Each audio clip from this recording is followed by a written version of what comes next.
ध्यान दीजिएगा, माँ बहनों के हवाले से एक पैगाम आपको देने के लिए जा रहा हूँ जी। इरशाद। बड़ी तादाद में बैठी हुई है, आपसे भी ज़्यादा तादाद में हमारी माँ और बहनें बैठी हुई हैं। आपको नमूना देने के लिए जा रहा हूँ, फातिमा कौन होती हैं और फिल्मी हीरोइन कौन होती है। हमको, हमारे समाज को फातिमा चाहिए, फिल्मी हीरोइन नहीं चाहिए।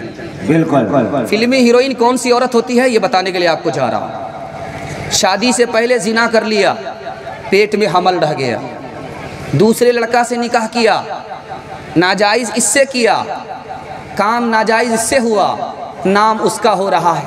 अल्लाह के रसूल ने फरमाया ये औरत जन्नत में जाने की बात तो दूर की है, जन्नत की हवा तक इसको नहीं मिलेगी। दूसरा नमूना ला रहा हूँ, बहुत ध्यान से सुनिएगा। क्रीम लगाया है, पाउडर लगाया है और घर से बाहर निकली है। कहाँ जा रही है? बाज़ार। अल्लाह के रसूल फरमाते हैं मुमकिन है इस औरत से ज़िना हो जाए, मुमकिन है इस औरत से कोई ज़िना करे। दौलत जाती है वापस आ जाती है, इज्जत जाती है वापस नहीं आती है। तीसरी मिसाल दे रहा हूँ, बहुत ध्यान से सुनिएगा। औरत है, जेवर पहन लिया है, शौहर घर में है, जेवर नहीं पहनती, बाहर निकल रही है, बाजार जा रही है, जेवर पहन लिया। जेवर पहना है दो मकसद से, ताकि दुनिया हमारी जेवर को देखे और हम दुनिया से कम नहीं हैं, हमको जितनी दौलत है दूसरे के पास नहीं है। तकब्बुर का इरादा है, तकब्बुर के इरादे से निकली है। ज़रा ध्यान दीजिएगा, वो लोग जिस हाल से जिस हाल में सुनने दीजिए, जिस हाल में सुनने दीजिए।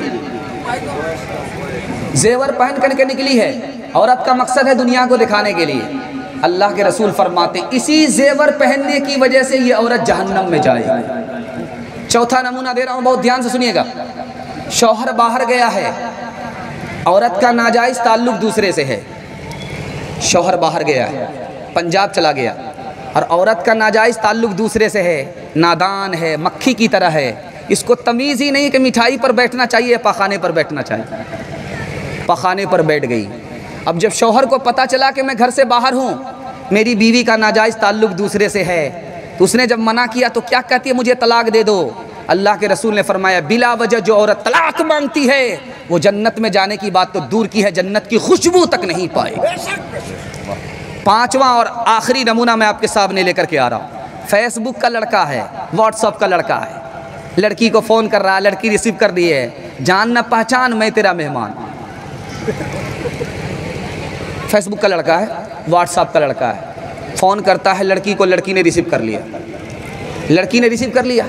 लड़का कहता मैं तुम्हारे पीछे दीवाना हूँ, मैं तुमको अपनाना चाहता हूँ, मैं तुमसे शादी करना चाहता हूँ। झूठ है, बकवास है, मतलब निकालने की बात है।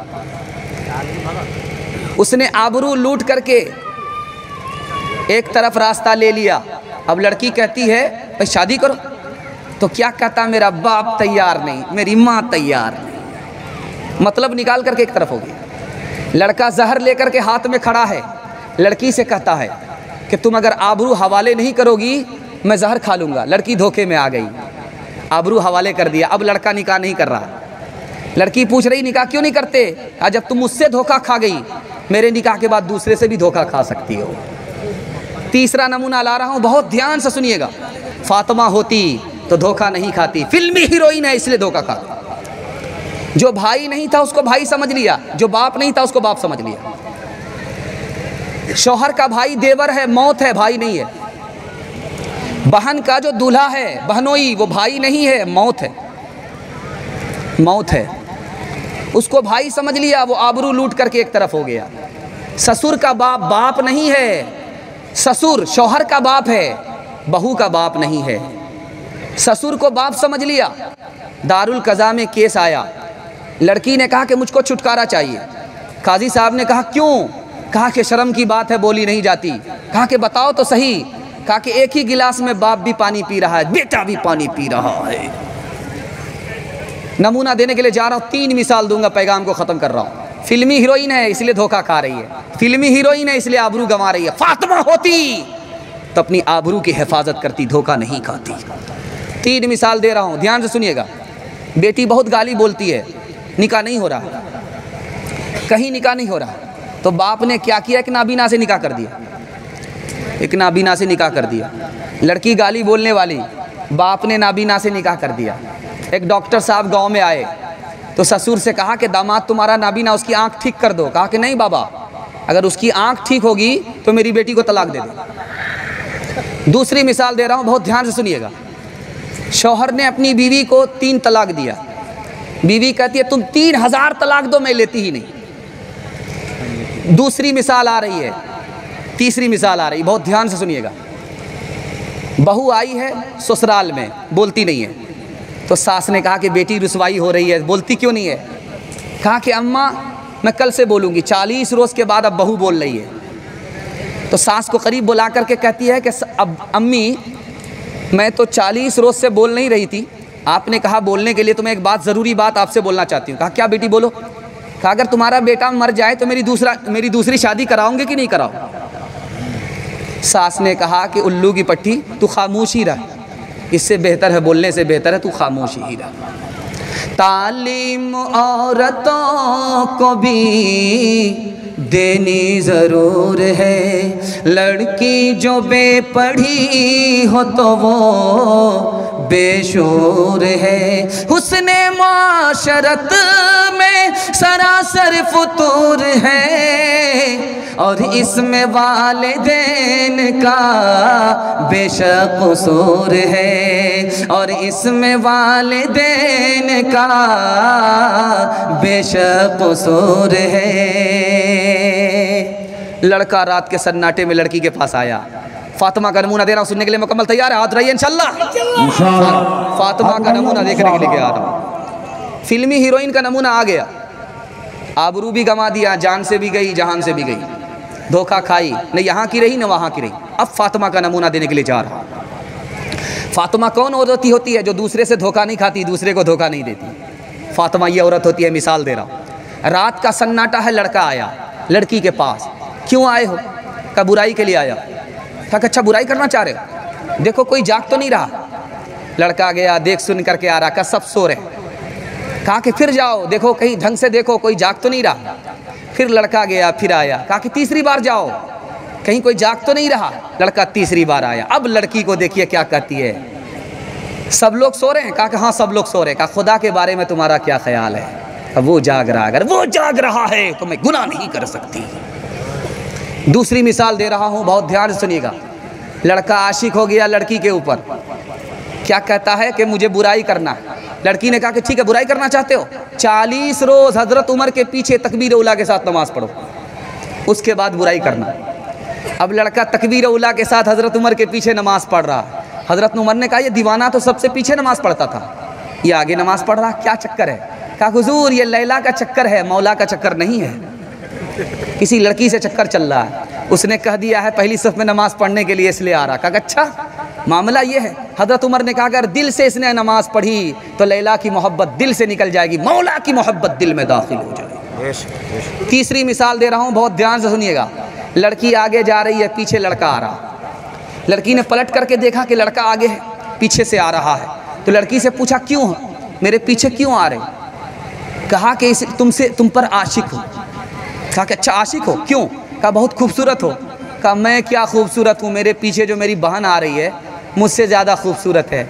लड़का इसको छोड़ करके उधर देखने लगा। कहा तू झूठा आशिक है, अगर मुझ पर आशिक होता तो इधर उधर झांकता नहीं। तीसरी मिसाल दे रहा हूँ, बहुत ध्यान से सुनिएगा। पीर साहब आए हैं बस्ती में, पीर साहब आए। औरत को पता करना था कि असली पीर है या जाली पीर। औरत ने पूछा कि आप असली पीर हो या जाली पीर हो? कहा कि मैं असली पीर हूँ, बैठता यहाँ हूँ, मदीने को देख लेता हूँ। कहा कि अच्छा भी पता चल जाएगा 2 मिनट में। खाना ला करके दे दिया, उसमें सालन छुपा दिया, भात के अंदर चावल के अंदर सालन छुपा दिया। कहा पीर साहब खाना खाइए, बिस्मिल्लाह कीजिए। कहा बहुत बदतमीज़ औरत है, ये रूखा सूखा कैसे खाया जाएगा, सालन लाओ। कहा कि आप 2 नंबर के पीर हैं, बैठे बैठे मदीना नज़र आ रहा है और भात में तरकारी छुपी हुई है, नज़र नहीं है। औलाद मांगती है ये पीराने पीर से औलाद मांगती है ये, पीराने पीर से पीरों को ये मनाती है, कुरमा वो खीर से।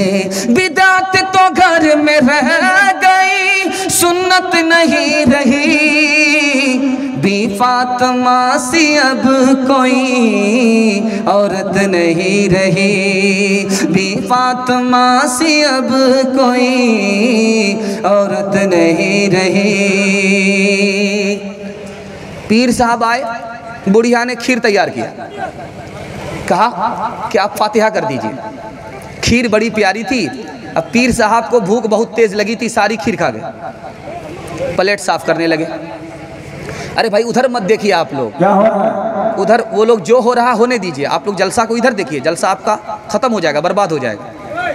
जगह पर बैठिए आप लोग। अरे भाई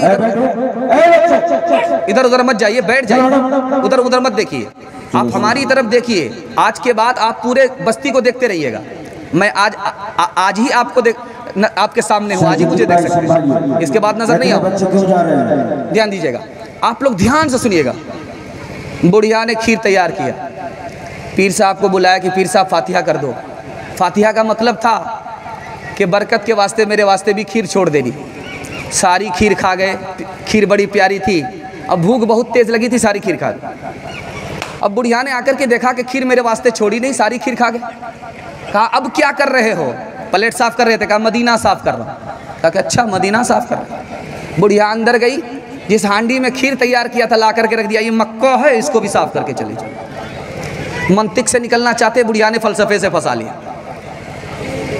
जब हांडी की खीर को चाट गए तो बुढ़िया को और गुस्सा आया, तो बुढ़िया ने हांडी को पलट दिया कि जब मदीना साफ़ कर ही दिया, मक्का साफ़ कर ही दिया, ये हजर अस्वद है, इसको भी चाट करके चले जाओ। मिले जो दूध में चावल उसी को खीर कहते हैं, मिले जो दूध में चावल, मिले जो दूध में चावल उसी को खीर कहते हैं, जो सारी खीर खा जाए उसी को पीर कहते हैं, जो सारी खीर खा जाए उसी को पीर कहते हैं। दामाद आया है ससुराल, सास ने खिचड़ी बना करके दे दिया। दामाद को गुस्सा आया, ये मेहमान खाना है या जेल खाना है? ये तो खिचड़ी जेल में मिला करती। तो सास बहुत चालू थी, उसने कहा कि बेटा ये खिचड़ी है, बहुत अच्छी ग़िज़ा है, अमीर भी खा लेते हैं, गरीब भी खा लेते हैं, पेट किसी का ख़राब नहीं होता। समझ आ गया, ये बुढ़िया एडवांस है, मुर्गा बचाने की प्लानिंग है। तो दामाद ने कहा कि अम्मा खीर तो दे दिए, घी तो दे दो, घी के साथ खिचड़ी खाई जाती है, घी तो दे दो। बुढ़िया घी नहीं निकालना चाह रही थी। जब दामाद की तरफ से इसरार हुआ तो कोठी से निकाल करके ढक्कन खोल करके जब डालना शुरू किया तो हाथ में हरकत थी, घी ज़्यादा गिर गया। अब बुढ़िया का कलेजा पानी हो रहा कि सारा घी तो दामाद ही खा लेगा। अब बुढ़िया ने दिमाग लगाया, कहा कि बेटा अकेले खिचड़ी खाओगे बरकत नहीं होगी, मुझको साथ में शामिल कर लोगे ढेर बरकत होगी। समझ में आ गया, ये बुढ़िया अकेले खाने नहीं देगी। तो कहा तो आप तो मेरी माँ की तरह हो, साथ में खा लो। तो बुढ़िया ने दिमाग लगाया कि दामाद की तरफ घी ज़्यादा है, अपनी तरफ घी कम है, टानना है, अपनी तरफ घी को टानना है। तो बुढ़िया कहती है बेटा मैं तुमसे नाराज़ हूँ, फला महीने मेरी बेटी को ये दुख दिया है, ये दुख दिया है, ये दुख दिया है, ये दुख दिया, सारा घी इधर टान लिया। दामाद ने कहा कि अम्मा कौवे से ज़्यादा कौवे का बच्चा चालाक होता है, मैंने अगर वो दुख दिया है तो ये सुख भी दिया है, ये सुख भी दिया है, ये सुख भी दिया, सारा घी इधर टाल लिया। दुख सुख को मिलाना पड़ता है तब जिंदगी कटती है। खुदा जब हुस्न देता है नज़ाकत आ ही जाती है, खुदा जब हुस्न देता है नज़ाकत आ ही जाती है, खुदा जब हुस्न देता है नज़ाकत आ ही जाती है। कदम थम थम के पढ़ते हैं कमर बल खा ही जाती है। वाह। 4 औरत एक जगह बैठी हुई है और चारों गीबत कर रही है, झूठ बोल रही है।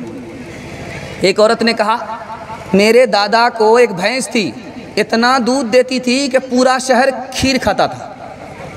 तो दूसरी औरत ने कंपटीशन में कहा कि ये कोई बड़ी बात नहीं थी, हमारे दादा की भैंस की जो बात है वो तुम्हारे दादा की भैंस में नहीं है। हमारे दादा को भैंस थी, इतना पेशाब करती थी कि गंगा बहती थी। तो तीसरी औरत ने कहा कि ये कोई बड़ी बात नहीं है, जो बात हमारे दादा के अंदर थी वो तुम लोगों के दादा में नहीं थी। तो तीसरी औरत ने कहा कि मेरे दादा को घोड़ा खाना था, जिसमें घोड़ा को बांधा जाता था। इतना बड़ा था कि अगर घोड़ी को बच्चा हो जाए, वो चलते चलते दूसरे कोने पर पहुंचना चाहे तो इससे पहले बूढ़ा हो जाता था। तो चौथी औरत ने कहा कि ये कोई बड़ी बात नहीं है, हमारे दादा से बढ़कर के तुम लोगों के दादा की कोई औकात नहीं। मेरे दादा को एक लग्गा था, बांस का लग्गा था, इतना लंबा चौड़ा था कि आसमान से लगा देता था। और जब बादल से बारिश झाड़ने की बात होती तो लग्गा को लगा देता था और बादल से पानी झाड़ लेता था। तो तीनों औरत ने कहा कि लग्गी, वो लग्गी इतनी बड़ी थी कि ज़मीन से लेकर के आसमान तक। जब बारिश से पानी लेने की ज़रूरत होती थी तो वो लग्गी को लगाता था आसमान में और पानी झाड़ लेता था। कहा कितना बड़ा लग्गा कहाँ रखता था? तो कहा कि तुम्हारे दादा के घोड़ा खाने में। गीबत में सबसे आगे ये औरत की ज़ात है, चुगली तो इनके सामने बस दाल भात है। गीबत में सबसे आगे ये औरत की ज़ात है, चुगली। इनाम देने से पता चलेगा कि इनकी बीवी ज़्यादा गीबत करती है। गीबत में सबसे आगे ये औरत की ज़ात है, चुगली तो इनके सामने बस दाल भात है। सीने में इनके दीन की अज़मत नहीं रही, बे फातिमा से अब कोई औरत नहीं रही, बे फातिमा से अब कोई औरत नहीं रही। आखिरी मिसाल देता हूँ, औरत के पैगाम को ख़त्म कर रहा हूँ। 4 बीवी है बादशाह को। बादशाह मालूम करना चाह रहा है कि किस बीवी के पास ज़्यादा इल्म है, कौन सी बीवी पढ़ी लिखी है, कौन सी बीवी जाहिल है। बादशाह मालूम करने के लिए पहली बीवी के पास गया। कहा सुबह हो रही? कहाँ सुबह हो रही? कहा कैसे पता चला? कहा मुँह में पान था, मज़ा बदल गया। कि वाह साहब क्या पढ़ी लिखी औरत। दूसरी बीवी के पास गया, कहा कि सुबह हो रही? कहाँ सुबह हो रही? कहा कैसे पता चला? कहा लालटेन की जो रोशनी थी वो धीमी पड़ गई, इससे पता चला पढ़ी लिखी लड़की है। तीसरी बीवी के पास जाकर के कहता है बादशाह कि सुबह हो रही? कहाँ सुबह हो रही? कहा कैसे पता चला? कहा नाक में जो नथ थी वो ठंडी पड़ गई, इससे पता चला सुबह हो गई। तीनों बीवी पढ़ी लिखी थी, इम्तिहान हो गया। अब चौथी बीवी के पास जा रहा है बादशाह ये जानने के लिए कि ये पढ़ी लिखी है कि नहीं। पढ़ी लिखी नहीं थी वो। अब बादशाह ने पूछा कि सुबह हो रही? कहाँ सुबह हो रही? कहा कैसे पता चला? अब पेशाब आ रहा है, पखाना आ रहा है। दूसरी मिसाल दे रहा हूँ, बहुत ध्यान से सुनिएगा। बादशाह का दौर है, औरंगज़ेब बादशाह का दौर है रहमतुल्लाह अलैह। औरंगज़ेब बादशाह का दौर है। सुनने में आया कि एक औरत ने 4 मर्दों से निकाह कर लिया। एक मर्द तो 4 औरत से निकाह करता है, लेकिन औरत ने औरत होकर के 4 मर्द से निकाह कर लिया। बादशाह ने बोला ए नालायक औरत, बेशरम औरत, तुमने कैसे 4 मर्द से निकाह कर लिया? एक वक्त में 4 मर्द तुम्हारे शौहर हैं, तुमने कैसे निकाह कर लिया? औरत भी डट गई, सीना तान करके बोलती है क्या गलत किया? जलसे में गई थी, मसला सुना था, उस पर अमल कर लिया, क्या गलत किया? बादशाह के कान खड़े हो गए, कितनी बेशरम औरत है, चोरी भी कर रही है, सीना जोरी भी कर रही है। क्या सुना था जलसे में? कहा जलसे में मसला सुना था, आदमी जिना क्यों करता है जबकि 4 शादी की इजाज़त है? कहा कि मर्दों के लिए कहा था कि औरत के लिए कहा था? मैंने इतना ही सुना। उसके बाद तो होटल चली गई थी हलवा खाने के लिए। होटल में बैठ बैठ के खाती है नाश्ता, आंचल गिरा के सर से ये चलती है रास्ता, आंचल गिरा के सर से ये चलती है रास्ता। पर्दे की इनको कोई ज़रूरत नहीं रही, बी फातिमा सी अब कोई औरत नहीं रही, बी फातिमा सी अब कोई औरत नहीं रही। आखिरी नमूना दे रहा हूँ, आप लोग सुनने के लिए तैयार है? दोनों हाथ उठा दिए इंशाअल्लाह। आखिरी नमूना दे रहा हूँ, ध्यान से सुनिएगा। शौहर बाहर से आया, बीवी से कहता अफसोस मैं तुम्हारे लिए बंदर लेना चाह रहा था, पैसा ज़्यादा मांगा इसलिए छोड़ दिया। तो बीवी कहती अफसोस की कोई बात नहीं है, मेरे लिए सबसे बड़े बंदर तो आप ही। दूसरी मिसाल दे रहा हूँ, बहुत ध्यान से सुनिएगा। छोटा भाई, उसका बाल पक गया, बड़ा भाई का बाल अभी काला ही है। तो छोटे भाई से पूछा कि भाई तुम्हारी उम्र छोटी है, तुम्हारा बाल पक गया, तुम्हारे बड़े भाई का बाल अभी तक काला है।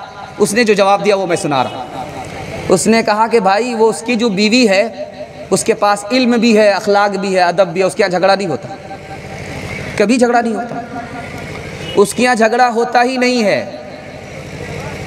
तो वो अभी तक जवान है, हमारे यहाँ रोज़ झगड़ा होता है, उस झगड़े ने मुझे वक्त से पहले बूढ़ा कर दिया।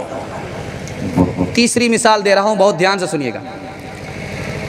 शौहर से बीवी कहती है कि यार जब मेहमान आते हैं तो आप मीठी बोली बोलते, जब मेहमान चले जाते तो आप गाली बोलते।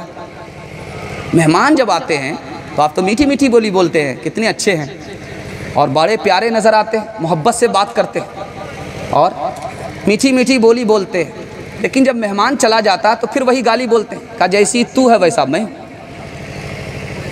जब तू घर में रहती है तो अटीचर फटीचर रहती, न नया कपड़ा है न कोया एहतमाम है, कुछ भी नहीं।